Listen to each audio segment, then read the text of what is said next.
That we are welcoming this wonderful woman of God, a world traveler, and a powerful advocate for survivors of domestic violence. She's the founder of calscare.com, and it's a non-profit dedicated to restore. It's an organization which is dedicated to restore hope, safety to lives affected to abuse. So please join me to welcome Dr. Sammons. You are welcome. Tell us your story.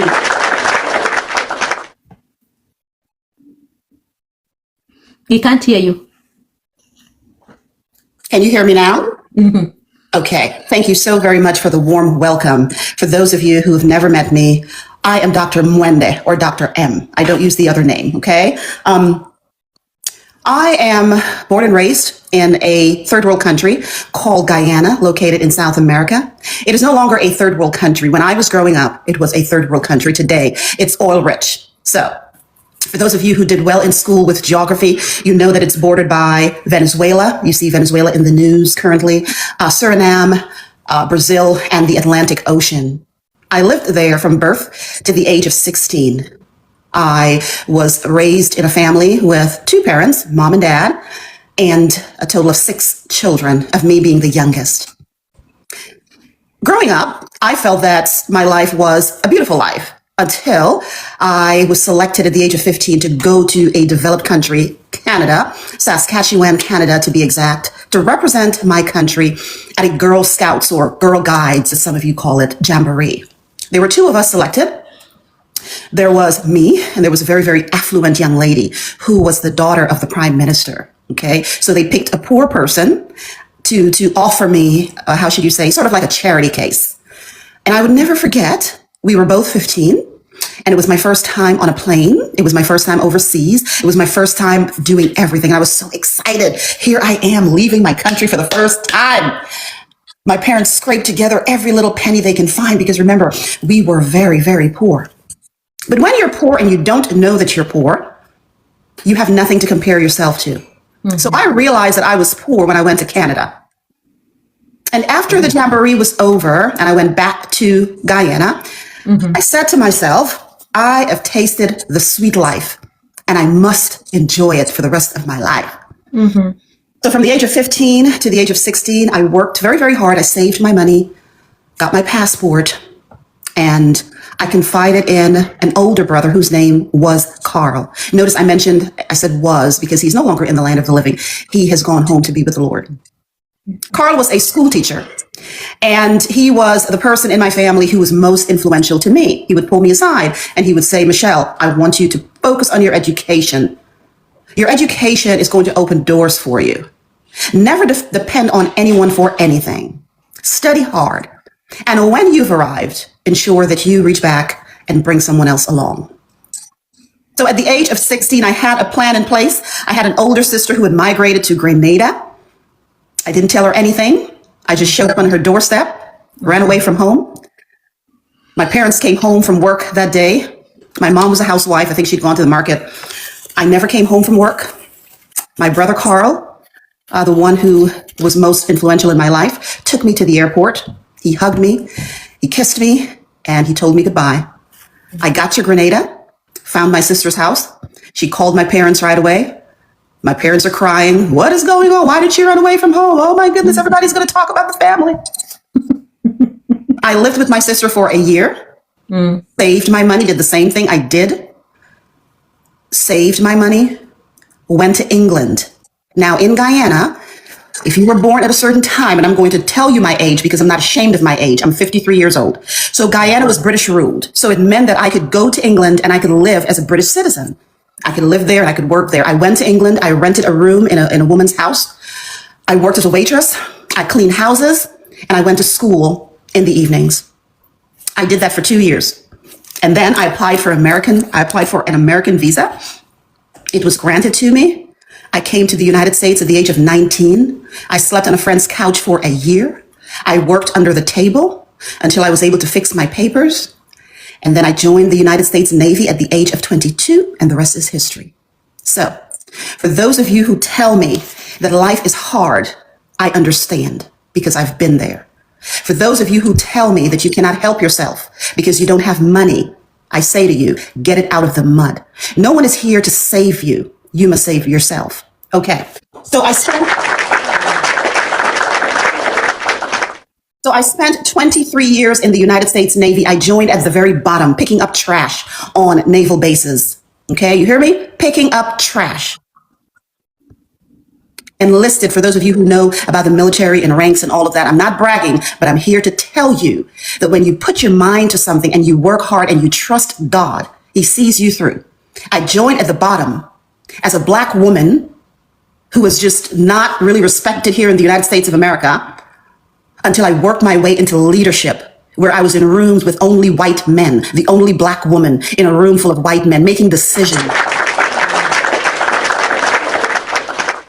I did things that felt impossible. I learned how to drive a ship. I drove ships. I studied hard.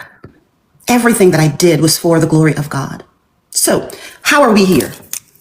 When I was at the very bottom, picking up trash, I cried out to God and I said, Father, if you bless me, I am going to serve you. When I'm finished with my military career, 20 years is all I need to retire, because in the United States, once you serve for 20 years, then you retire with your pension and you don't have to work for the rest of your life. I said, if you give me 20 years and you make me successful, I will serve you. When we are desperate, there are things that we say to God and we don't mean them. Mm-hmm. At the 20-year mark, the Holy Spirit tapped me on my shoulder. I'm not lying to you. And the Holy Spirit says, you promised me 20 years. I have blessed you. I have elevated you. It is time to serve me. And I did this. I turned up my nose. Why? Because I was enjoying the celebrity. I was enjoying the fact that when I walked on board the ship, a bell was rung, my name was announced, Commander, United States Navy arriving. I got swollen-headed. When I walked into rooms, folks stood up. When I walked through the halls on my ship, the sailors stood to the side to allow me to pass. It got to me. I got powerful. I got bigger than God. He allowed me to run for another 3 years. And at the 23-year mark, He sat me down. I was a runner. You can't tell because look, I've gotten fat, see? But I ran marathons back then. And one morning I got up on the ship. For those of you who know about a military ship, it is like a floating city. I got up to run, to do my daily run. That day, I was supposed to do 10 miles. I would get up, I would run 5 miles, 10 miles, 15 miles. It didn't matter. I was a runner. So I trained. The body was trained. And I got up to run and I couldn't breathe. They had to fly me from the ship, which was at sea at the time. They had to do what's called a medevac. They flew me to the nearest medical facility, and I spent the next several months fighting for my life. The doctors discovered that I had, or the doctors say, because I don't claim this over my body, okay? The doctors say that I have what's called myositis, which means inflammation of the body, swelling of the body. I'm always in constant swollenness, and interstitial lung disease, which means that I'm always short of breath. When I take in oxygen, instead of getting 100%, I get about 75%. You hear it. I don't claim it. This was 2016. I was taken out of the hospital, I think in October. I went into the hospital in August. I spent a while there, got home, and I had to learn how to do everything again. I had to learn how to walk again, how to talk again. It was the most horrible and the darkest period of my life. And I remember sitting in a room in my house when I got a little better, and I cried out to God and I said, Lord, why would you do this to me? And the Lord said, you were disobedient.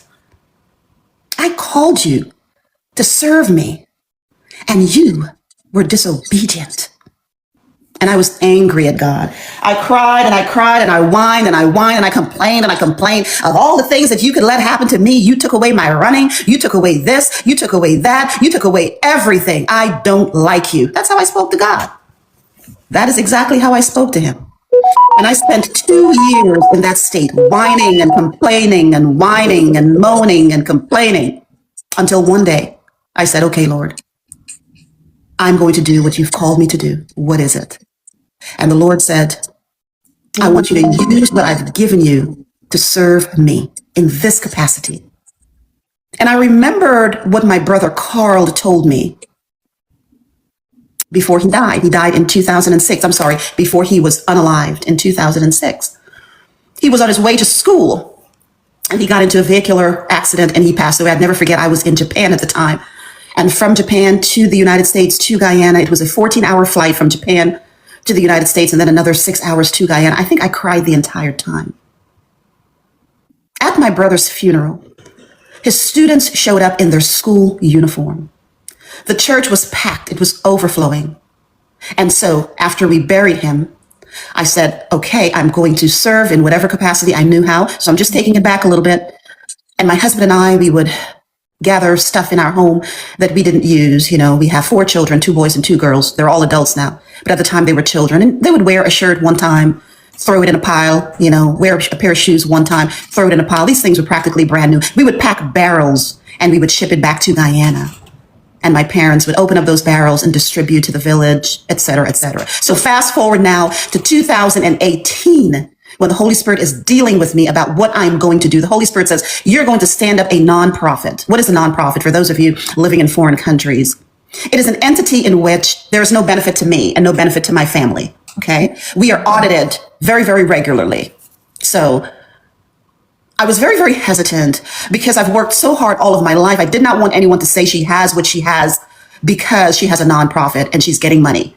I did not want that. Mm-hmm. So I hope you're following. If you're following, say, put it in the chat, say, I am following you. If you are following, say, I am following you. I don't want to lose anyone. Sometimes I speak very fast. Mm-hmm. So put it in the chat. I am following you.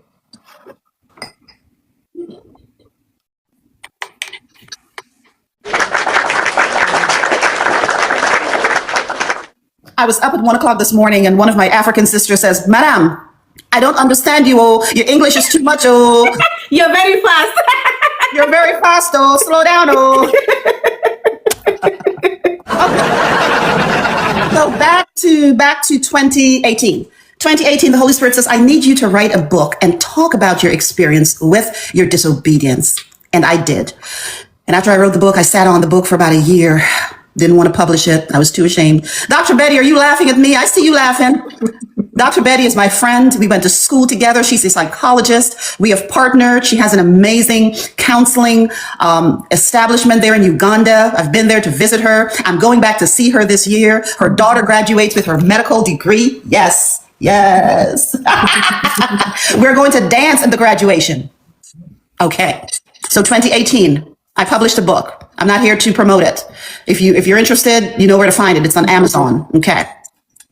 But we stood up Carl's Care, which, as you say, is a nonprofit dedicated to coming alongside those who are working to transcend their domestic violence experience. We serve in a variety of capacities. I don't know where to begin. We have an ambassador in Uganda. That is Dr. Betty's daughter, Mercy, who is doing amazing things. We have an ambassador in Nigeria. I think she's in the room. Her name is Naomi. She's a lawyer. We have a representative in South Africa, in Guyana, in Kenya. My hope and my dream is to be worldwide, to be global. Now, we have done amazing things by the grace of God, because we of ourselves, we are incapable. We are incapable. I will say that again. We by ourselves are incapable. We are incapable. But the Bible says, seek ye first the kingdom of God and all of his righteousness. Seek ye first the kingdom of God, and all of the good things that God has for you will be added. Now, I spoke with a young lady yesterday and she says, Madame, you can say that because you have money. She said, some of us are struggling. So we cannot walk in our purpose because we need money to walk in our purpose. And I said to her, when you are called by God to do anything for him, he makes all of the provisions. So here I am, and we are doing what we are doing because we have a team of volunteers. We do not make any money. We are not paid. We are doing this because we are being obedient to God's will for our lives. We are doing this because we wish to serve. We are doing this because we are giving back. We are doing this because it's the right thing to do. I was up at 1:30 this morning. I got up because there is a Shamiza, you said you're happy. I'm happy to hear that. Happiness is a choice. You can be happy and not have a penny to your name. Happiness is a choice. So There's a young man. I do not pronounce his name correctly, but there's someone in this room I know knows his name. That is Nanny Gold. Nanny, can you open your microphone and tell us the name of the person, the room that you met me in? I think it's Odugu. I don't know who it is. His name is Odogu Kiwi. His name is Odogu Kiwi. Odogu Kiwi. Yes. Yeah. So I stumbled upon Odogu Kiwi last Sunday. We were snowed in and I couldn't go to church. And I stumbled into his room, and he is a humanitarian doing amazing things. I can't sing this man enough praises. There were about 3.5K people in his room. You hear me? What he would do is the way that you have me here. He would bring someone up and he would say to them, tell me your story. So when I stumbled into that room, he brought up a young lady who was from Rwanda, and she was taken to Nigeria by her husband. Her husband took her there under false pretenses. When they got there, he took the kids from her. His family took the kids away. She had taken out several loans in her native country of Rwanda to fund their lifestyle and to feed them. He took her to Nigeria and abandoned her. She was crying. She had not seen her oldest daughter. The only access she had was seeing her oldest daughter on social media. And her life was a mess. Odogu Kiwi brought her up, shared her story, and folks began helping in real time. In real time. There was another young lady living in Uganda. She was from Cameroon, I think. She was the sole provider for her family. She was sending money back to Cameroon. And then she got sick with fibroids. You know, for women who've suffered from fibroids, you know, the discomfort, you know, the bleeding, you know, the horrible things that happen to your body. And so she was brought up just like I'm talking to you. And in real time, Odogu Kiwi raised 1,500 USD. And what I love about Odogu Kiwi is that he's not going to give you the money. No. He told her, provide the name of the hospital where you're going to have the surgery, and I am going to bless you. Oh my goodness. For some reason, I'm not able to gift anyone. It says my gifts have been suspended. They have suspended gifts. They have suspended gifts, but I'll do an appeal later. But it's still, don't worry. Let's move on. We are still together. Why have they I don't know why they've done that, but they've suspended the gifts. But no worries. Let's move on. Yes. All righty. Ray said, I'm almost, because of bleeding associated with fibroid. My. We are going to pray for you, my dear. Okay, so here we are. I was up at 1 a.m. this morning listening to Odogu Kiwi. I'm addicted now. I actually did an interview with him. Not an interview. He just, called me up and wanted to know what I did and so on and so forth. I have it in my videos that I've reposted. It's the last video. So if you'd like to see it, you can go see it. But this morning, he spoke with a young lady whose name is Mimi. And I'm currently waiting on Mimi to get in touch with me. But Mimi is 24 years of age and Mimi has gone through the most. Mimi didn't know who her mom was growing up. She lived with an aunt and the aunt's husband. The aunt's husband violated her, sexually. She was abused, terribly abused. And now she is beginning to repeat the cycle because she has a 10-month-old child who is not living with her. And she is just mentally drained. So I'm sitting there in the room just as a guest, like I'm here. And Odogu Kiwi calls on me. He said, Dr. Mwende, are you in the room? He says, I know it's early your time, but if you're here, I need your help. And so I say all of that to tell you that this is exactly what we do. When we have a gift or a talent and we are called to use it, please do not be obedient. Don't be like me. I spent years running from my calling. Why? Because who wants to be a domestic violence advocate? Who wants to do the hard work? Who wants to do, no. I want the glitter and the fancy things and go on vacation. No, I'm being honest. That's true. I know what you're talking about. But when we are called and the Lord strips everything away and all we can see is him, none of that is important to me. I don't want to be famous. I don't care about popularity. I don't want to be celebrated. No. I am here to be used as a vessel for the kingdom of God because that is where my blessings lie. I'm trying to get to heaven. I'm trying to see the Lord. Now, you don't get to heaven by any works that you do, but I am serious about my Father's business. Now, When I was in Odogo Kiwi's room, he said to the folks, he said, listen, when she is speaking, I want you to listen. Do not get in the chat and tell me that you want to start a business and dash me 500 Nigerian dollars. I am not going to respond because she's a guest and I want you to hear what she has to say. When I was finished with that session and I checked my inbox, I had thousands and thousands of requests. Now, our organization, we receive numerous requests every day, but people don't listen when you speak. When you say that we are here as an organization who comes along those who are working to transcend their domestic violence experience, and you send me a 5-page note telling me that you need house rent or your house is falling down or you need to start a business, am I supposed to respond? We cannot help everybody. I tried that and we depleted our resources. Can't help everybody. There's so many different organizations around the world that you can tap into, lots of NGOs. They all have their expertise. My expertise is domestic violence. How did that become? When I moved to the US at the age of 19, I met a young man. He was 21. And I thought that we could, be an item. As a young person, not really knowing much about life, I grew up very, very sheltered. My parents sheltered their 3 daughters because the most embarrassing thing that can happen to a young woman in Guyana is that young woman can get pregnant. If she gets pregnant out of wedlock, it's a disgrace. So our parents sheltered the 3 daughters, me being the youngest of the 3 daughters. So when I met him at the age of 19, it was a very transactional relationship. And I share my story because you have to share in order to help people.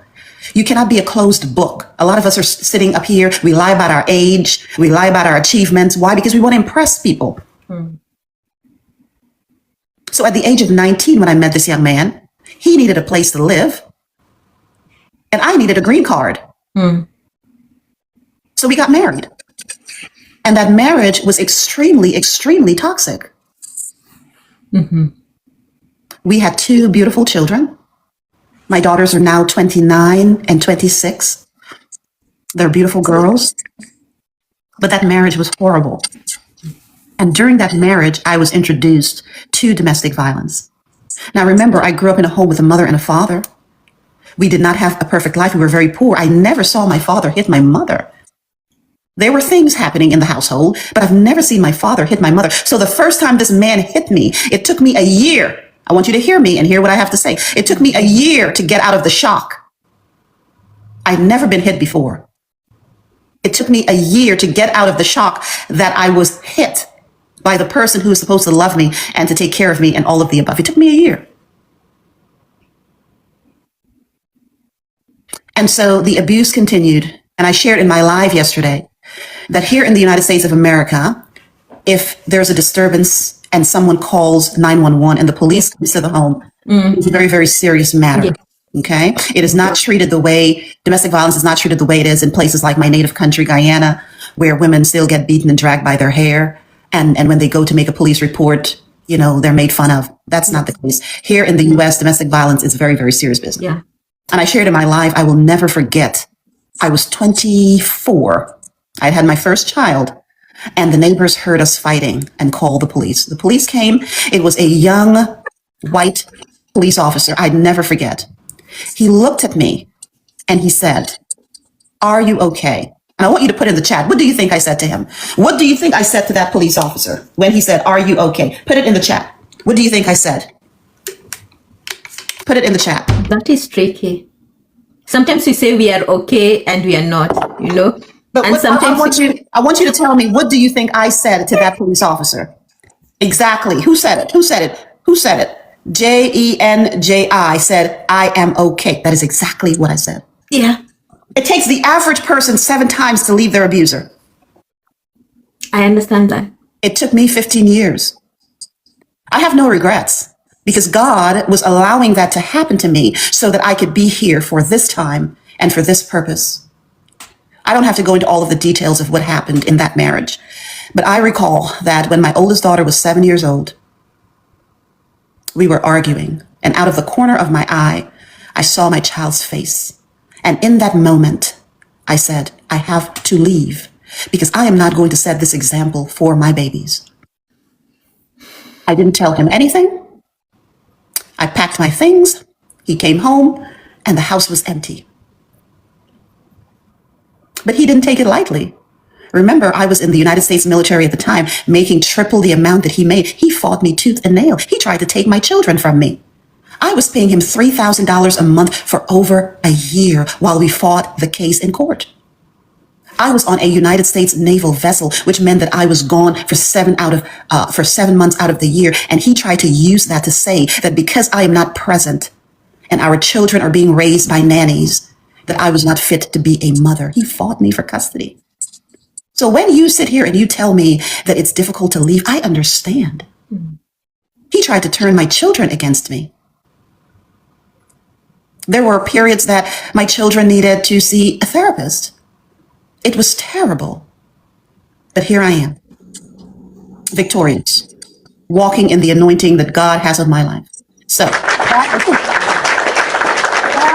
is enough about me. What questions do you have? Wow. You know what? I hear a story every single day. I associate with you. I hear a new story, a different story. But this was deep. This was deep. And thank you for sharing through how you started and what made you become an advocate for domestic violence. It is strong. It is strong. And also understand why you ran away from it for a very long period, because it's not easy to do that. It's not at all. It's not. Thank you so much for sharing that. I hope everybody has heard what Dr. Sammons has talked about, and she's coming from a distance. When you see somebody, there's a story behind. When you admire someone, there's a story behind. So, oh my God. Dr. Betty says, thank you so much, Dr. Michelle. Dr. Betty, I am so grateful. Listen, Dr. Betty is one of my very close friends. I don't put out a whole lot of my business. Sometimes you'll see me disappear from social media. That is when my diagnosis, which I have, flare, and I have to take care of my physical health. I believe that this challenge that I have keeps me humble before God. So I don't pray that the Lord take it away. I just know that he is with me. His word tells me by his stripes I'm healed. To be truthful with you, this diagnosis keeps me humble. It keeps me on my knees. It keeps me in prayer. So when I'm going through it and I'm unable to do the things that I do on a daily basis because I'm down physically, I'm praising the Lord because I know I'm coming out of it. To be curious, did you get married again after that? I'm currently married to my second husband and my forever husband, who was also with me in the military. We met in Japan. He proposed where did he propose? We met in Japan. He confided or confessed his love in Bahrain because we worked together. I don't date people I work with. I wasn't looking for anyone. My heart was so broken. My heart was hardened. I didn't trust men. I was focused on taking care of my children, just my military career. And I just was not open to a relationship, but we were friends. We became friends. And one day he confessed that he wanted to be more than friends. That was in Bahrain. And we decided to give it a try. He proposed to me in New York. We were married. And 20 plus years later, we are still on this journey together. So God has been good. So how long did it take for you to heal? Or what did you use for yourself for healing after all this drama and everything? My youngest child is 26. She graduated from university. What year did she graduate from university? I think, just to be truthful, it took me many years to heal because I was not allowing the Lord to heal me. Okay? But here is when I knew I was healed. After all of these years, this man fighting me, remember, you're paying someone $3,000 of your hard-earned money. You're working so hard and they're just sitting back and collecting $3,000 a month. It's not even about the money. It was about the things that he did, turning the children against me. Look at your mom. She's missing this event because the Navy is more important. Look at this, look at that. He tried to turn them against me and I despised him for that. Do you know when I realized that I was healed? I realized that I was healed when my youngest daughter said, Mom, I would like for you to be at my my university graduation, but I know that it's going to be difficult for you to be in the same room with my dad. But the only gift that I want for my graduation is if you all can sit in the same room. He can be at one end of the table and you can be at the other end of the table. But I would like to have a family dinner for my graduation. That was the most difficult thing I did. But when I stepped into the room, and my husband and I sat at one end of the table, and here I am. I can't even look at my ex because I despise him so much. All of that hardness, that hate, that disappointment, that anger, it dissipated when my husband, because there was a large group of us, and when the bill came, my husband took the bill and paid for the bill. And my ex leaned over and said, "Thank you, because I don't have the money." The Lord said to me, "I've replenished you. I've restored you for a time as such." So I don't have any hate in my heart for him. I don't speak to him. Outside of my children, we have no reason to speak. My children are mature adults, 29 and 26. We don't have to speak, but we are, respectful, and I've moved on. That's when I knew I healed. But this was when did she graduate university? She graduated university, I think 2022. Yeah, 2022.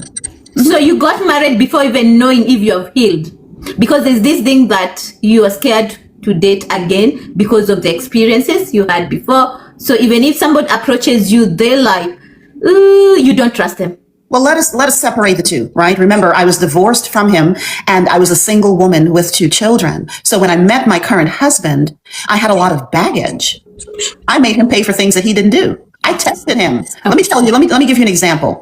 In the first marriage, that person was just so ignorant that when I cooked in the home, let's say I fried fish, oh, the house stinks. Why do you have to cook this fried fish? Those are my traditional meals. I will cook them and you will not put me down. That is mental abuse. You see? So when my current husband began showing interest and walked with me during the dating period, I took 4 years to get to know him. I did not rush into marriage. Okay. And on our first date, I would never forget, we were in the Philippines and I ordered a fish in the way that I cook it, the entire fish, the head with the eyes, everything. And my husband, at the time we were just dating, he looked at me. He looked at me, and I'm sitting there because I eat with my hand.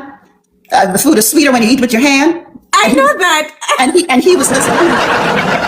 He was right there eating with me, and I said, "This is the one."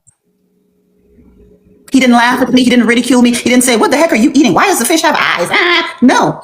In South America, they do that. Wow. Okay. No. Remember, we were in the Philippines at the time. We met in Japan. We met in Japan. He told me that he was interested in Bahrain. He proposed in New York. But while we were dating, we were just traveling the world. So we were in the Philippines. And yes, he's an American, born and raised. But it all depends on how you're raised. He was raised in a home with a mom and a father who didn't coddle him. Growing up, he had to, they grew up very, very poor. So some of the similarities in our lives, even though he was in the US and in a developed country, he was raised well. I hope that makes sense. It's making sense. Thank you so much. Those are not the questions I planned to ask, but because of what you have just shared, I needed to know more information. And also I needed to help more people to understand what we are talking about. We are finding purpose after. Dr. Betty says, I identify. Ray says, no love. Ray says, you can't give what you don't have. Amen. That is so very powerful. One of the things that I've discovered being a domestic violence advocate is that you have to give grace. There are young men and women. Now, men are being abused at an alarming rate, but the numbers are not as high. Here in the United States, 1 out of 4 women will experience domestic violence, but only 1 out of 10 men will experience the same. The numbers are skewed because remember, men are very proud. A man is not going to go and tell anybody his wife is beating him. Exactly. Okay, but it is happening. Why? Because I'm a clinician. And so I see people on a daily basis for therapy. And I have men who come to my therapy sessions. There's one guy who just reached out the other day. He was a client last year. And remember, all of our services are free. So we do not charge for our services at all. My rates here in the United States start at $150 an hour. So when I see an American client who has money, I could charge that person $150 an hour. But that's not what I do because God has blessed me to retire from the Navy. So the service that is provided is all volunteer work. Thank you so much, Dr. Samuels. I have questions for you. Because of time, let's do this. We have 1 more hour to go, but depending on how we are doing these things, I think we need more time. My first question for you is, how do I know if what I'm experiencing is not abuse or just a toxic relationship? What is the difference? Toxic relationship and an abuse? Because women or even men may not differentiate. That is a very good question. So I wrote some notes down because I don't want to lose my train of thought. I think before I answer that question, let me go ahead and define domestic violence / abuse. Let me give you a little bit of statistics and then we'll answer that question, okay? So as I mentioned, 1 in 4 women and 1 in 10 men here in the United States. I'm using these statistics for the United States as a base. It's different in Nigeria. It is different in Kenya. It is different in Guyana. It is different all around the world, okay? Now, it is not just your typical physical violence. Domestic violence has a gamut of branches. You can be physically abused. You can be emotionally abused. You can be psychologically abused. You can be financially abused. Yeah. Let me give you an example of financial abuse. Let's say my husband and I, who are both professionals, let's say we decide to have children. I'm just talking in general, right? Mm-hmm. And he says to me, hey, Dr. Mwende, I don't want my children going to daycare. So why don't you stay home, take care of the children until they're about the age where they can tell us if something is happening, in daycare. Because when we have babies and we put them in daycare or other places with humans, we are taking a risk. People are evil, bad things. Mm-hmm. But then you have a child who can come home and say, Mommy, Daddy, Coach Mwende touched me here in my private area. It's better, right? So let's say it's 2 professionals. We say, okay, you're going to stay out and work. I'll stay at home and I'll take care of the kids. Yes. Let's say now, if I were to pack the children in the car and we go for coffee or we go for a play date, when I come home, he says, okay, why did you spend $50 on coffee? Or why did you spend $50 on shoes? Why did you do this? Why did you do that? And it's done in a very negative way. Or I have to ask permission to spend my own money. That is financial abuse. A lot of women, a lot of men don't realize that. I had a client who did not realize that she was being financially abused until she started therapy. Here's what her husband did. Every purchase that she made, he asked for a receipt. He told her, I need to balance our budget. I need to balance our finances. So if you go out and you buy a cup of coffee from Starbucks, I need you to bring me a receipt. She didn't know that was financial abuse. You're a grown woman. If you want 10 cups of coffee, you drink 10 cups of coffee.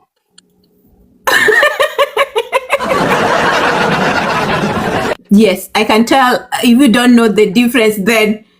Okay, some people can take advantage of you, especially when you're naive and you don't know, because maybe you plan your finances together, so they take over everything. You'll find yourself, even you cannot buy like literally, even makeup or an earring because everything is budget for. So I understand. So ladies, listen carefully, listen. You can go on. Okay, so let's talk a little bit about how domestic violence affects your mental health, okay? Domestic violence affects mental health. You can be depressed and not know it. You can have anxiety. You can have PTSD. You can have substance abuse. Some people cope by drinking alcohol or drowning their sorrows. Retail therapy, they go out and they buy things they don't need. Some people have suicidal ideations and attempts. So these are all the ways that domestic violence, and we use domestic violence and domestic abuse interchangeably. We use it interchangeably. But domestic violence is when the physical aspect is happening, when I'm being slapped or I'm being pushed or I'm being poked or pinched or, I had a 15-year-old who was in therapy, and she was in therapy because she had permission from her mom and dad who has had a very, very toxic and violent relationship. And when they separated, the 15-year-old was negatively affected. So she was coming to therapy. And she said to me, Doc, I'm dating this boy, he's 16. And whenever I don't do what he wants me to do, he pinches me. He'll hold my body somewhere and he'll pinch me. I said to her, run. I said, show me your phone. She said, okay. I said, where's his number? She said, it's right here. I said, press it. She pressed it. I said, block him. I said, and when you leave this therapy session, you can do whatever you want to do. I said, but if you stay with him, that pinching is going to turn into punching. It never gets better. It never gets better. You cannot love anyone past their brokenness. Can abusers change? Absolutely. I know couples who have had very, very toxic relationships and they both decided to do the work and they're still together. They're no longer abusing each other. That's rare. Very, very rare. When abuse begins to raise its ugly head, I say to people, leave, and do so quietly. Do not announce it. Don't tell anyone you're leaving. We lose many people. We don't tell. If you tell, then maybe you'll not survive. You might lose your life here. I remember when I ran off, it was a surprise. I've been married for 15 good years, and oh my goodness, it's a long story, but today it's not about me. But once he came and wanted to like hit me, I begged, I cried, I said, no, I'll do whatever you want. But the following morning, I packed all my stuff, my children and everything.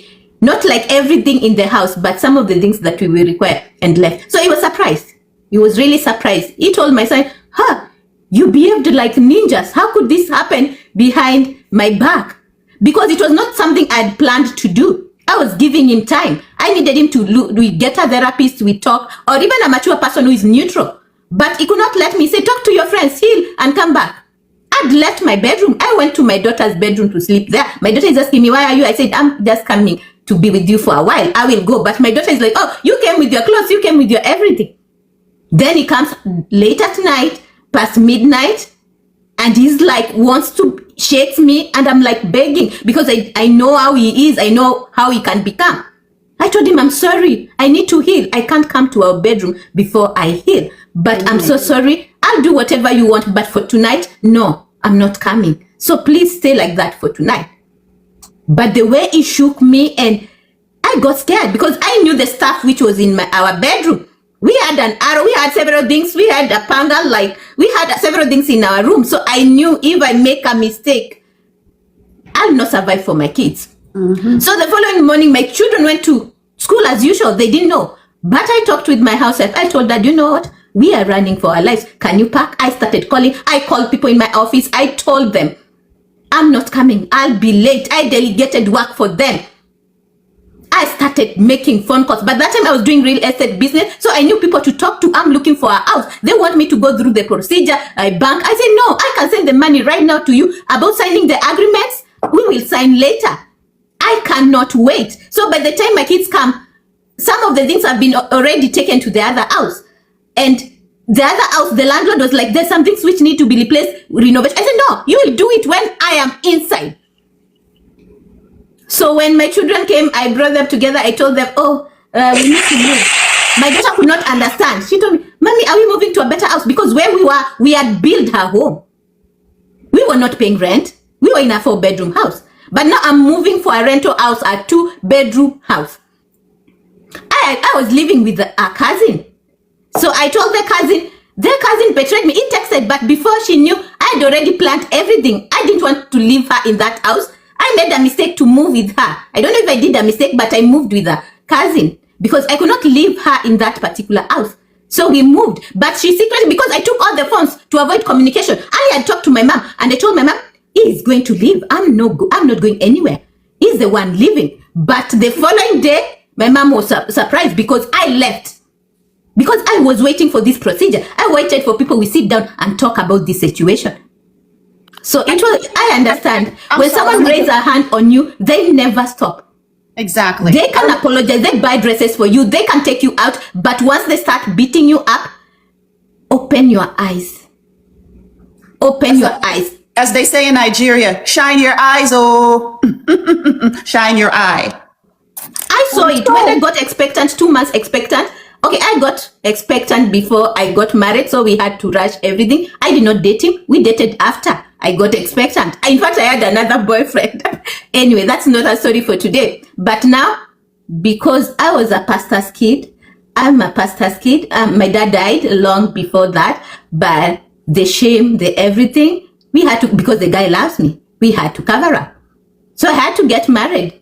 Why did you get married? I want to pause you there because this leads to a conversation we need to have. Why did you need to get married? You didn't need to do anything, but why did you feel the need to get married? Wow. Society. My dad is a pastor. He's a late pastor, yes, but the family name. Exactly. I did not want to do it because I told my mom I'm not in love with this guy. He said the guy came, because the guy came, he brought even the family. I was in college at that particular time. And I told my mom, I want to continue with my college. So the guy said, there's no problem. You can go on with your schooling. I'll be happy if your family pays for your school fees. Why not? Hold on a minute. The sun is in my eyes. Let me close my windows. Hold on. Keep going. I can hear you. So to cut this story short, if you have somebody who is violent, my darlings, I kept quiet under that roof 15 good years. It's not that I didn't know he was violent. When I was expectant 2 months, we went to see our sister.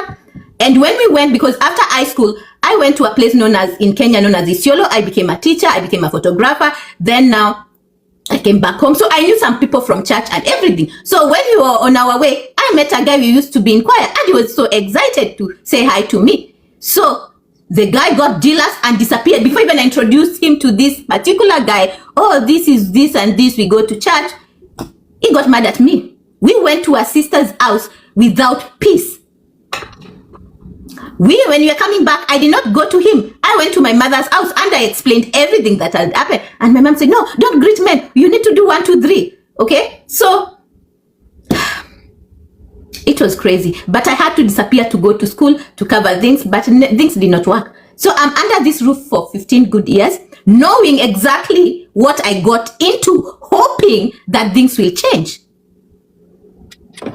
I did everything in my ability, absolutely everything.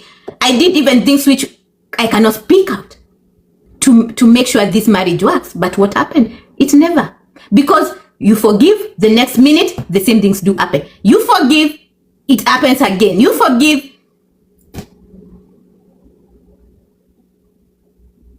He's the father of my kids. I cannot avoid that. The blood is flowing. But it was all about, I have kids now. I have to protect my kids. If I go, what about my kids? But when I saw danger, I said, even these kids that I want to protect, they'll never be protected because I will no longer be there to protect them. So why am I sharing this information? I'm sharing because people keep on saying, it will be better. It will be better. Things will change. They never change. When I had him coming through the door, I could be like a range chicken. Like I cannot stay in the same room with him. I give him food, but I run away because every time we stay in the same, we fight.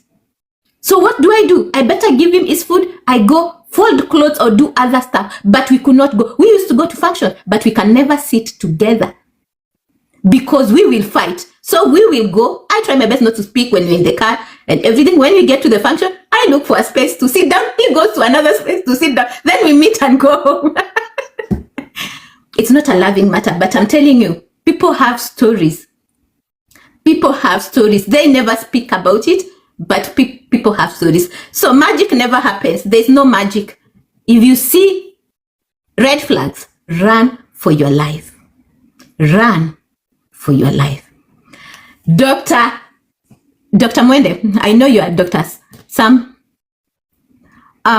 Let's continue. I don't want to get emotional because I really get emotional sometimes. So can abuse happen without physical violence? I know you have explained, but I need you to highlight again, because sometimes we think that violence is physical. Let me just read something that I wrote. Again, I didn't want to lose my train of thought. Thank you for sharing on such a personal level. That is how we heal. That is how we help others. So many of us, what's the word I'm looking for? We gatekeep. We don't want anybody to know. Because when you look at me, you see a professional woman. When you look at you, you see a professional woman. Nobody wants to share the fact that they've had that experience. Because the first thing people say is, well, what was wrong with you? Why did you allow that? What they don't understand is the cycle of abuse is called a cycle because patterns are repeated. So when he shook you for the first time and you left the marital bedroom, you did the absolute. That one was not the first time. Okay. That one was, I can't count. I understand. But to my point, it's a cycle. It is continuous until you break the cycle. So domestic violence, domestic abuse, like I said, we use it interchangeably. The difference is violence. The violence part has to do with the physical attributes of it all. When you're pushed, pinched, slapped, kicked, whatever. Don't justify any behaviors. Some of my clients say, well, he just pushed me once. I don't want to hear that. Keep your hands to yourself. Mm-hmm. Okay. Now, domestic violence is it's less about anger and more about control, more about fear, more about intimidation, more about unresolved trauma. Usually the abuser is coming from a place where they have trauma. My ex-husband and I didn't know this because remember, when we got married, we didn't really know each other. Like you, we dated after marriage. But he was someone his mother had him. And I want you to hear this. Listen, she was 14 years old when she delivered him, which means that she got pregnant as a minor. And when she delivered the baby, she gave him up for adoption. He was raised by someone who was an alcoholic. All that he knew was dysfunction. So when he came into my life, he brought that dysfunction. And I'm coming from a place where I don't really know that kind of dysfunction. Now, like I said, I didn't grow up in a perfect family. No family is perfect. People pretend that they have perfect families. My parents loved each other, but my mom was broken. My dad was broken. They came from brokenness themselves. So when these two individuals, me being the 19-year-old and him being the 22-year-old, we didn't know how to navigate those waters. So the abuse became physical, it was verbal, it was psychological, it was all of these things. And someone in this room said, you don't know what you don't know. Like I said, the first time I was hit, it took me a year to realize that I was hit. People say to me, why would it take you a year? I was in shock. Yeah. I was in shock for a year. So as we talk about those learned behavior patterns that a lot of us go on and repeat, we teach it to our children. They go ahead and repeat it. We see young men. Where do you think those young men get it from? Where do you think the women get it from? Mm-hmm. You are attracted to that which you know. Mm-hmm. And it's psychological. So it often goes unreported because of shame and fear, because of loyalty to family, because of religious or cultural pressure, because of the belief that this is normal, because it is given to us as such. Just stay with your husbands. The church, the preachers, the ministers, they encourage you to stay and work it out. Be a good wife, be a good husband. But the Bible tells us, husbands, love your wives as Christ loved the church, which means that you are not verbally abusive. You don't tell your wife she's ugly. You don't, hit her when she doesn't cook the food properly. I had one gentleman that we were giving therapy to in Guyana. He came home, didn't like what his wife cooked, took the entire pot of food and threw it out the window. He didn't hit her, but he violated her in such a horrible way that it affected her psychologically. Early intervention matters. I tell people all the time, at the first sign of abuse, leave. And do so strategically. Don't announce it. Don't even tell people that you trust, unless those individuals are helping you to navigate the waters of the escape. So many men and women lose their lives. They announce it, I'm leaving you. Next thing you know, they're unalived. That's true. Okay. So to answer your question about toxicity and abuse, first and foremost, neither one are good. So we shouldn't strive for either one. But let's say you find yourself in a toxic relationship. A toxic relationship may have no form of physical abuse, but there may be other forms of abuse, okay? Putting you down. You make your hair and you're so happy about your hair. And you come home, you make your hair is beautiful. And that person looks at you and says, I don't like it. Mm. Well, I don't care if you don't like it. I like it. It's my hair. I made it because I like it. So if you can't compliment me, then why are you even opening your mouth to say anything? Mm. So many couples are living in unhealthy relationships, extremely unhealthy. And they justify it because of, oh, I'm staying for the children. Oh, I don't want the children to say I took them away from their father. Oh. Well, you're exposing your children to a bunch of nonsense. That's what you're doing. Have your children see you as a strong person who didn't put up with any crap. Hmm. You're being spoken to in such a disrespectful manner, and your children are watching you. I had a woman say to me this morning, like I said, we have thousands and thousands of you hear the beeping on my computer, of requests for help. One woman reached out to me this morning from Rwanda and said, please help me. I'm married to a pastor. I think she's from Rwanda. Please, I may be wrong. I'm married to a pastor. I've been married to him for a while. We have 2 young boys. The last time, listen to this. The last time he hit me, he put me, I had a concussion. What should I do? Well, lady, wait until he unalives you. Just go ahead and wait, okay? Go ahead and wait until he unalives you. You have a concussion now, but wait until he unalives you before you leave. I said to her, I said, why are you there? She said, oh, I don't want to take the boys away from their father. They're going to miss him. I don't have family to support me. How about you support yourself? How about you stand on your own 2 feet? How about you go to a friend's house and you stay with that friend until you are in a better position? I have clients here in the United States who will come in for therapy. They don't want to leave their abuser. Why? Because life is sweet, oh.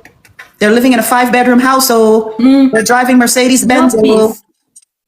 No peace, oh. Can't sleep, oh. But they don't want to leave. No. Because the drastic change in the environment is not conducive to the fake life they want to live. What other questions do you have? Why is it so hard for victims to leave abusive relationships? I know we have just spoken about that. Ask that question again. Why is it so hard for victims to leave abusive relationships? Why is it so hard? We touched on a lot of it already. Yes. Some of us, we are all about family, what we can show. Somebody is going to talk about me. Oh my God, Dr. Mwende was divorced. Dr. Mwende was married 2 times. What is wrong with Dr. Mwende? But let me go a little deeper. Sometimes there is fear and safety risk, and they are real. I don't want to dismiss that, right? Yeah. Leaving is often the most dangerous time because you don't know how unhinged a person can be. That is why I say we have to be strategic in leaving. Ray says uncertainty, insecurity, fear of what society will say. Perfect. Ray says, Nissy says some, it's the good life and the benefits that come with being married. Shame, blame, and society. Yes. Look at the Kenyan culture. Look at the Nigerian Yes. culture. Look at the Guyanese culture. If a woman is in her 30s and she's not married, we say, well, what is wrong with her? Why is she not married? We raise our children. I think one of the, I forgot her name, but she's a very famous woman in Nigeria. She said something that made its rounds globally. She said, we are raising girls and giving them the goal in their life to be married when they can be doctors and lawyers and janitors. Okay. They can be, first and foremost, there's nothing wrong with being a cleaning lady. Let me just tell you, I was one and I was a good cleaning lady. Yeah. There's a start point. I was working. It could be a start point. It could be an end point. In our culture, it's all about, oh, I want you to be a doctor. I want you to be, the Nigerian culture, they want all of their children to be doctors, medical doctors. Everybody can't be a medical doctor. Who is going to clean the toilets? Exactly. So how can I help a friend or family member who is being abused?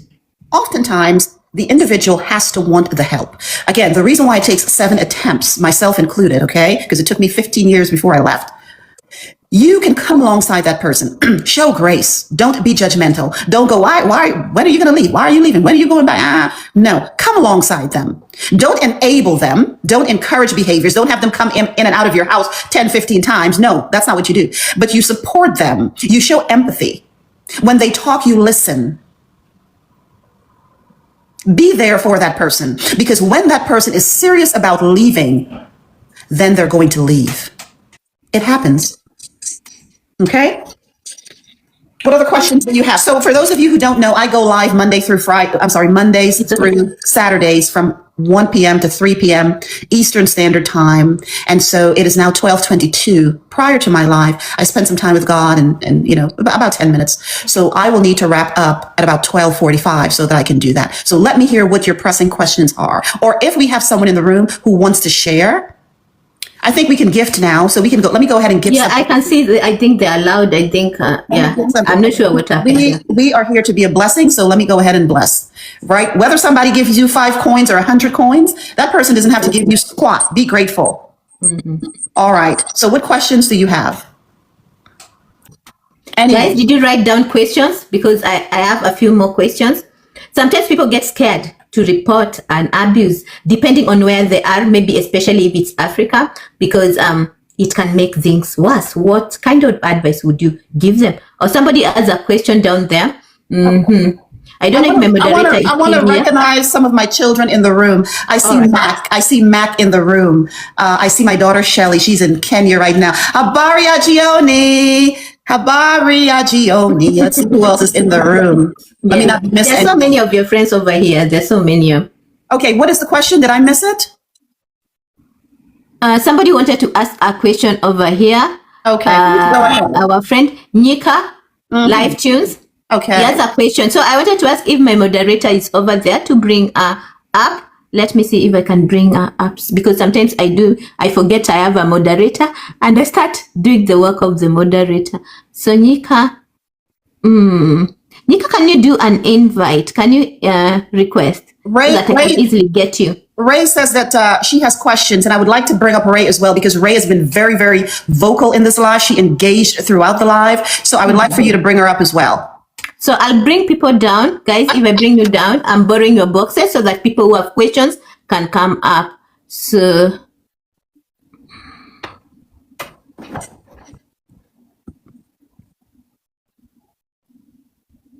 All right, Nika is up. You said who? I hope they're doing guest request. Ray's Golden Essence Foods. She has been very, very engaged. We have 2 more boxes. I need to find out who else. Make sure you do a guest request so that I can easily bring you up. I want to make sure the people who are up here, they have questions, all of them, so that we try winding up, because Dr. Mwende is going live in 30 minutes. So we need to wind up by that time. So make sure you do a request. Do a request so that if you have questions, we are able to answer. So we can start with the ones already up here. We can start with the ones already up here. We can start with Nika. Okay, thank you so much. I don't know if you can properly hear me. If you can hear me properly. Okay. Yes, you can hear me. Thank you so much, Coach. We met at Rose's live stream yesterday. Yes. And I also met Dr. Mwende, where yes. I said I followed her to that live stream where when I saw a post with Udogu Kiwi.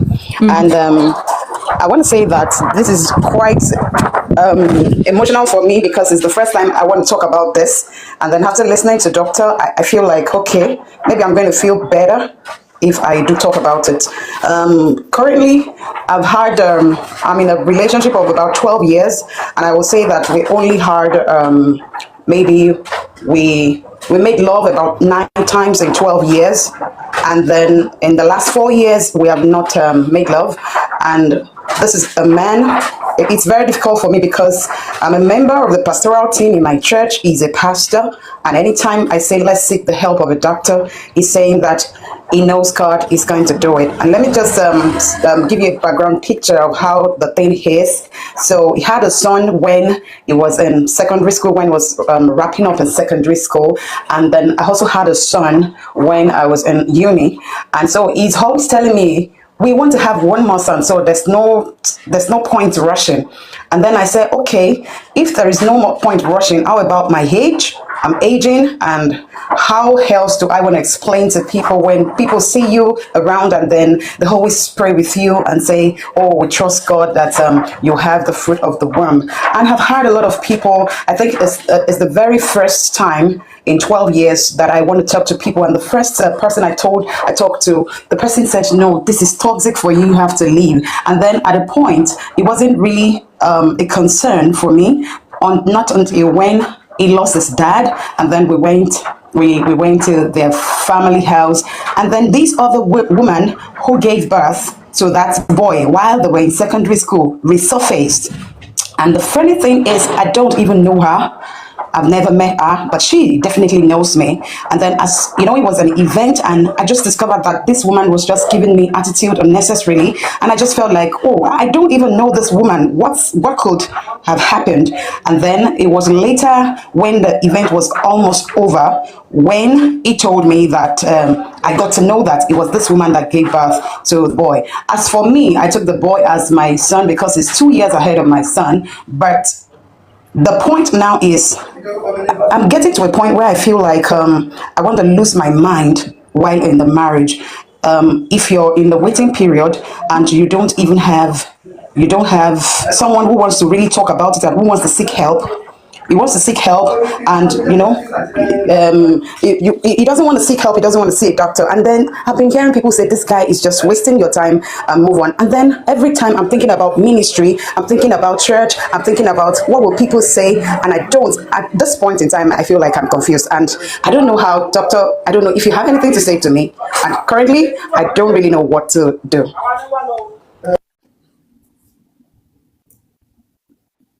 Dr. Sammons, that's Yinka, I have a couple of questions that I need you to answer before I answer you. First and foremost, please let me know if you have any children with this man. I don't believe you said you did. I need to verify that. Do you have any children with him? That's the first question. The second question I have for you is, during this marriage of yours in which you've only had sexual intercourse with your husband 12 times, you said, in how many years? You are sexually frustrated. That's the first thing. Number two, here's the question. Did he have this child while he was married to you and not having sex with you? So please unmute and answer those 2 questions before I answer you. He had the child while he was in secondary school, I think about SS2 or thereabouts. So we're not married. as of the time when we got married, the boy is about 15 years or 16 years, thereabouts. So then, what other question the doctor asked me? I want to know whether he had. Okay, I'm sorry. I think I'm confusing you a little bit. So you're not married to this man. You're a common law relationship for 12 years. We're married for 12 years. Okay. And when we met, the boy was about 15 years old. Okay, got it. Mine got was it. about 15 years old. Got it. Why is it that you believe he is not having sex with you?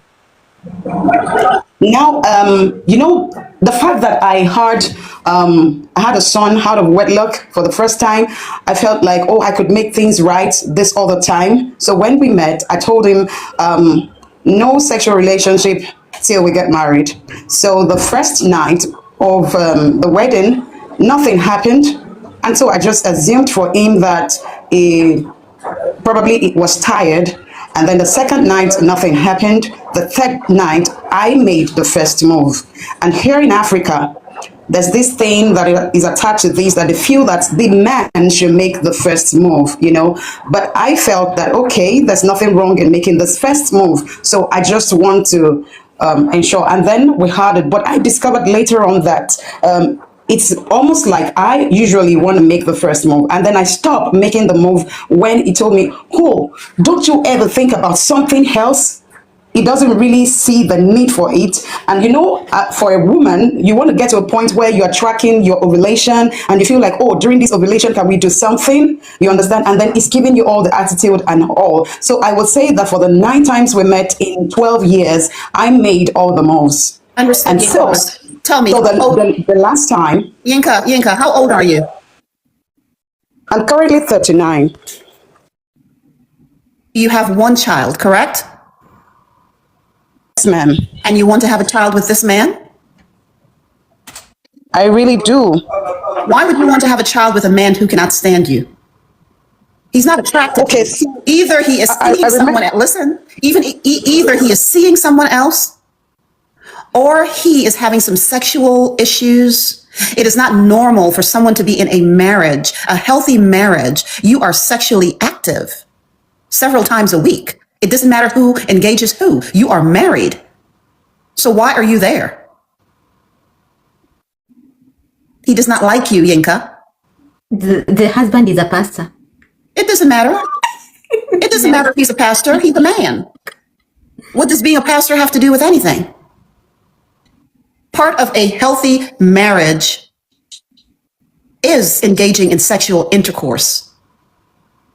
A husband can approach a wife can approach a husband. He is being very, very emotionally disgusting when he says to her, why don't you have anything else on your mind? So wanting to be intimate with your husband is an issue.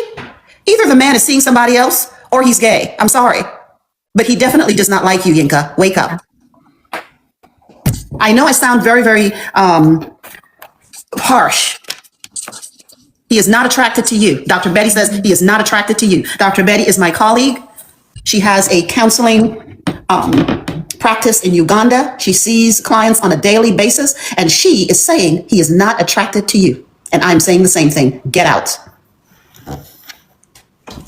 He does not love her. Nerve says he does not love her. I'm 53 years old right now. If I were to, my husband is upstairs on his computer. If I were to go up there and touch him in a certain way, it is over.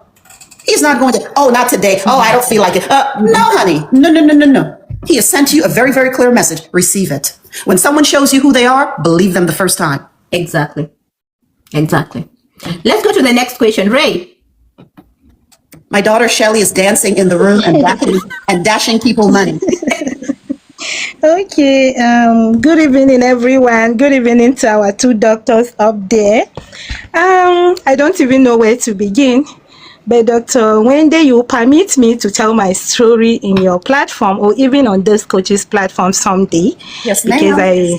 Because I truly have a lot to say, and I want to appreciate you all for what you do for women. I have heard all you said, and these little hours that I've gone through your profile, I've got to meet you. I've heard, the advocacy, the awareness that you've been creating, but I still feel, and I want to ask, what are we doing? Because At this point, you made an analysis that is it 4 out of every 10 women are passing through abuse or have passed through abuse. You made mention of a number. I said here in the United States, 1 out of 4 women will experience abuse. Okay, let's stop at that. Okay, let's stop at that. Based on this number, which signifies the high rate at which women are being abused, either physically, mentally, emotionally, and otherwise, I will want to know, is this awareness only about women leave the abusive marriage if you cannot? What have we done so far to raise good generation of men, so that an end to this abuse can be put? Because even if you sentence an abuser to life imprisonment, an abuser will forever remain an abuser. And I've got to understand from my ex, who happened to he was raised in an abusive home, dysfunctional home, who thought that was the best thing to do. That was the only thing he knows how to do, to exercise his authorities to beat a woman. So, and he grew up doing this because as it is, I only have one male son, but I am doing my best to see how I can change his orientation, his understanding and everything. But how about the thousands of dysfunctional men out there, boys that are being raised to become dysfunctional boys? How do you think we're going to do this? We're going to, touch them, we're going to change them. What are the ways? What efforts are we also putting in place? Are we looking towards that direction? Thank you, Ma. That is a very, very good compounded question you asked. So let me answer. First, before I answer, let me correct a few things. There are individuals who are abusive. They've worked extensively to change who they are. I know that with certainty because many of them came through therapy with me. All right, so people do change. Now, I've raised 2 boys. My husband and I have 2 sons. My husband came into the marriage with 2 sons. I came into the marriage with 2 daughters. And I've had my sons since they were 8 and, very young children. So you could be the perfect parent. You could do everything right. You can raise your children well, and they can still turn out rotten.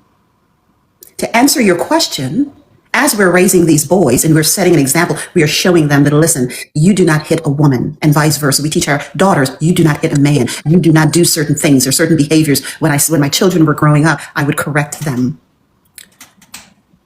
But if my children, let's say my oldest son, who is in his 30s now, let's say he were to get angry one day and violate his girlfriend, he is unmarried, okay? None of my children are married. I don't know what they're afraid of, but I'm waiting for grandchildren. Let's say my son were to physically get violent with a woman. I want society to hold him accountable. Here in the United States, like I said, domestic violence is taken very seriously.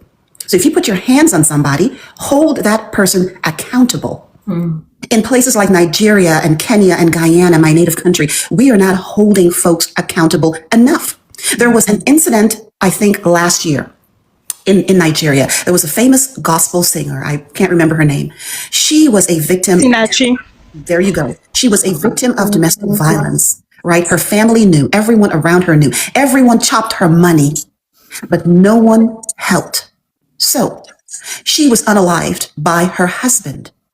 And last year he was found guilty of unaliving her, and he was sentenced, I think, to be unalived himself. There were protests say, save his life, oh. Who was going to take care of the children? Didn't he think about that while he was beating her? So now that he is being held accountable, society says the punishment is too harsh. So to answer your question, my dear daughter, we are doing what we are doing on these platforms. We are spreading awareness. We are educating. We are teaching so that we can turn around and be an example, be a helpmate, be somebody's safe haven, be somebody's shoulder to cry on. Like I said, with this thing called domestic violence, we have to show grace. The average person takes 7 attempts before they leave for good. My husband and I have taken people into our home. We stopped doing that. We don't take people into our home that we're currently in, but we used to. We have a bedroom that is set up for folks who are going through a rough time, and we'll just say, just come, take a breather, figure out what you want to do, and then you make your move. Yeah. We don't do that anymore. So I hope that I've answered your question, Ray. If I have not, please get back on the microphone and tell me how I can better answer your question. You have, ma. I sincerely appreciate you have. I am so very sorry that you had the experience that you did, but I challenge you to use that experience not as something that happened to you that's going to keep you stagnant, but something that is going to propel you towards your higher good. With your mentorship and guidance, I will. You know, a lot of us here don't like speaking out because of fear about stigmatization, what the society will say. Some men will not even want to come, you know, to me, my daughters, what will be said about, you know, a lot of things. But coming across you now, coming across such platforms have given me the confidence to talk it out, to voice it out, you know, and trust me, I believe together we'll make a change. Together we'll bring about a generation that is devoid of abuse. Thank you all. Ray has said it very, very well. Thank you, Ray, for that. So here's what I'm going to say. Coach, thank you for having me on your platform today. For those of you who my goodness, you're leaving. We can have one more last question. Armstrong, Chenji, ask only one question. I know you have so many questions. Ask one more question, then we go. We also have Lizzie, but time is as a lapse. We can do this. You can connect with her and also ask more questions, please. Chenji, you can do only one question, please, because she's supposed to start a live stream right now. Armstrong? Oh, all right, but let me ask her kindly. Dr. Mwende, are you... There's an echo. I don't know if it's from your side. Are you comfortable? All right, is everything okay now? Yes. Oh, okay. All right, so let me ask first, yeah? Dr. Mwende, are you okay me asking this question? Because usually my kind of questions are a bit long. They might take up your time. So if you are not quite comfortable with handling a long question, you can just say no and I'll find a way to ask the question. please go ahead and ask. Please go. All right, so I think every child or every person who's been in a family setting, or perhaps it's just me, always wants to do better than their parents did. You know, they always think that there's something that their parent did and was like, here, they could have done better. They think that they made the right decision, but I genuinely believe they could have done better. So somehow you take them, somehow like the bad guy in that specific scenario in your life. Like, I know my father to have a lot of anger. And he has hit my mother before. And like, I somehow understood, but at the same time, it wasn't justifiable. There was a lot of pressure at work, financial problems just kept on bombarding his head. He was struggling, yeah, working 24/7, all of that, you know, managing family and a stressful workplace. But I told myself that no matter how stressful things will become or no matter how hard life will be, that I would never allow my anger to get the better of me. And for as long as I can remember, I have always been good at it. I have always been asking myself before I get angry some questions so that I can calm myself and tell myself that it is okay to feel this way, but it's not right for me to react this way. But in certain scenarios, as I've kept on progressing in life, this anger has, like, I can wake up one day with absolutely nothing wrong, and I am very angry. The whole day, I'm angry at something or someone that I don't know. So like, even when a colleague jokes with me or just behaves the way they normally behave, those small subtle things, I'll react very angrily to them. Because at the time in my mind, I'm like, this is nonsense. Why are you doing this? And I have never felt like that before. It has only happened once to me. And I told myself that the next time it brings itself or manifests itself in that way again, I would have gained control. Just a few days now, it has happened again. And even though I've controlled it better, I have said words that I shouldn't have said. At the end of the day, I apologized to the people who I was harsh with because of maybe it's just horseplay, they're just playing around. I apologized and I said that I'm in a foul mood. I'm sorry I spoke to you this way. Today, I'm just angry for no reason. And I came to learn, though through a very long process of questioning myself, was because of my work ethic, that I was overworking. And like my subconscious was manifesting it as abuse, was taking it as abuse, and not really that I have to grind. It took it in a negative way. But the problem is that in life, even though it will feel like abuse, even though it's ultimately not good, I have to do the work. Even when I am emotional, I have to do the work. Even when my soul feels tired, I have to do the work. Even when I'm physically tired, I have to do it. You know, it comes to a point in someone's life, you have to swallow that pill and just keep going, because life won't wait for you. But the problem is, this anger will manifest itself again. And I came to realize that as much as I tried not to be like my father, I might end up being like him. You know, I used to tell myself that if I want to be financially stable, I won't start a family. If I cannot have at least, not perfect, but good control of my emotions, no matter the situation, then I will not start a family. There's some things that, as an imperfect human being, at least I can achieve. Sir, let me interrupt for 1 second, okay? In the essence of time, it is now 8 minutes till. My live begins in 8 minutes. I need to pray and I need to prepare. So let me answer you. Let me say this, okay? It's called learned behaviors. You observed what your father did to your mother. You have a lot of resentment. Those resentments are internalized. You need help. You need to speak with someone. You need therapy. You need anger management. Or what's going to happen, it is going to surface in a way that shocks even you. So my advice to you, my recommendation to you is, you did not put yourself in that position to be exposed to those kinds of behaviors, but because you have resentment, because you've internalized so much, because you are so angry at your father. Is he still in the land of the living? Yes, he's still around. And How old are you? I am currently 23. Sit him down. Say, Dad, I am going to have a conversation with you. I want to be as respectful as I can be. I'm not in any way, shape, or form trying to disrespect you. I don't know where the hurt is coming from, but this is how your behaviors have affected me. Have that conversation. We have. Okay, what did he say? That he admits that what he did is wrong, but like he also identifies the sins of my mother and acknowledges the sins that he has done. So I commend him for acknowledging his role. Your mother did absolutely nothing. She does not deserve to be hit. No one, you cannot justify that behavior. So as much as I commend him for owning up to what he did, he also needs some work, because he is putting blame on someone who is blameless. So we can continue this conversation. Send me an email. Go to my website. You can click on my profile photo. There's a link. It says carlscare.com. That is my organization. Send me an email. I would love to have a 30-minute consultation with you to talk to you about how you can help yourself so that you can get ahead of this anger. You can also connect with us. She's going live right now, so you can feel free to join our live stream, even if she'll be talking different topics. So thank you so much, Dr. Mwende. I know we have taken your time. We are sorry, but there are so many things going around. So be assured, I will invite you one more time. So thank you so much. God bless you. It has been so beneficial. And guys, I have to say goodbye. She's going live. Connect with her. The people already have connected with her. That's good. And talk to her over there.